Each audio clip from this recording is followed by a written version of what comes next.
warahmatullahi wabarakatuh. Welcome back to my channel Bidan Siti Khadijah. Di vlog hari ini saya akan mencoba membahas mengenai topik yang memang sedang trending di dunia. Apakah itu? Nah, di sini saya akan membahas tentang COVID-19.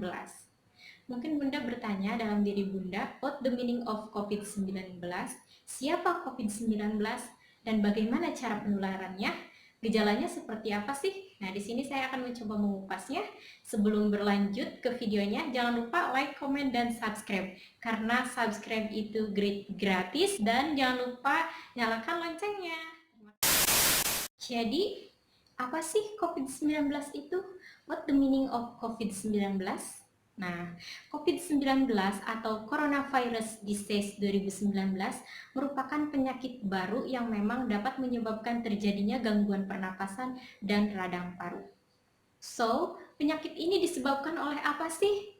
Jadi, penyakit ini disebabkan oleh adanya infeksi SARS-CoV-2 atau kepanjangannya adalah Severe Auto-Respiratory Syndrome Coronavirus 2. Nah, biasanya memiliki gejala yang pertama yaitu gejalanya demam, kemudian ada batuk pilek, sakit tenggorokan, sakit kepala, bahkan sampai nyeri otot, dan yang paling parah adalah pneumonia atau sepsis atau dalam bahasa kita adalah infeksi. So, bagaimana sih caranya menular si COVID-19 ini sehingga bisa menguasai seluruh dunia, bukan hanya Indonesia, sampai ke pelosok negara, yaitu dengan beberapa cara. Yang pertama itu melalui droplet. What the meaning of droplet? Nah, droplet ini adalah percikan yang memang pada saat ketika batuk, berbicara, atau bahkan pada saat bersin. Kemudian yang kedua yaitu melalui kontak fisik, baik ketika bersalaman atau bersentuhan. Kemudian yang ketiga itu apabila memegang mulut, hidung, mata, sedangkan tangan kita sudah terpapar COVID-19. So, kita harus hati-hati ketika kita memang memegang hidung, mulut, dan mata kita. Kemudian, selanjutnya gejala yang ditimbulkan itu seperti apa? Bagaimana kita harus waspada? Nah, gejala yang ditimbulkan itu bermula dari gejala ringan, kemudian berat, sedang, berat. Nah, gejala ringan ini biasanya ditimbulkan melalui seperti pertama itu demam di atas 38 derajat Celcius. Kemudian gejala yang sedang ini ditambah gejala ringan dengan adanya perasaan pilek atau dengan adanya batuk, kemudian dengan adanya sakit tenggorokan. Kemudian gejala berat itu ditandai dengan adanya gejala ringan, sedang, dan pernapasan lebih dari 24 kali per menit. Sedangkan nafas yang normal itu adalah 16 sampai 20 kali per menit. Kemudian dengan ditandai adanya pneumonia dan ditandai dengan adanya gagal ginjal.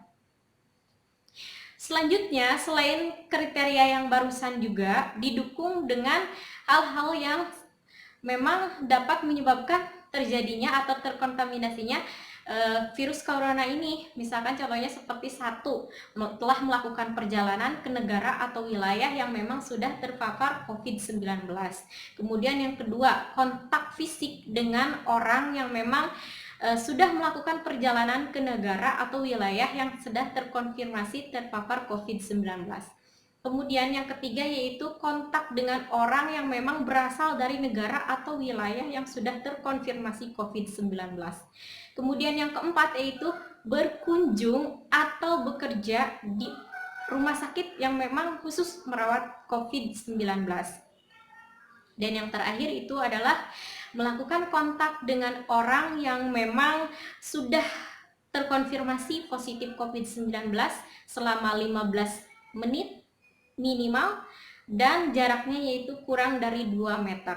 Nah, hal-hal itulah yang dapat menyebabkan terjadinya gejala atau terjadinya penularan COVID-19. Maka kita apabila menemukan keluarga kita atau bahkan kita sendiri atau bahkan tetangga kita berada dalam gejala tersebut dan memiliki riwayat tersebut, maka yang harus kita lakukan adalah mengisolasi diri.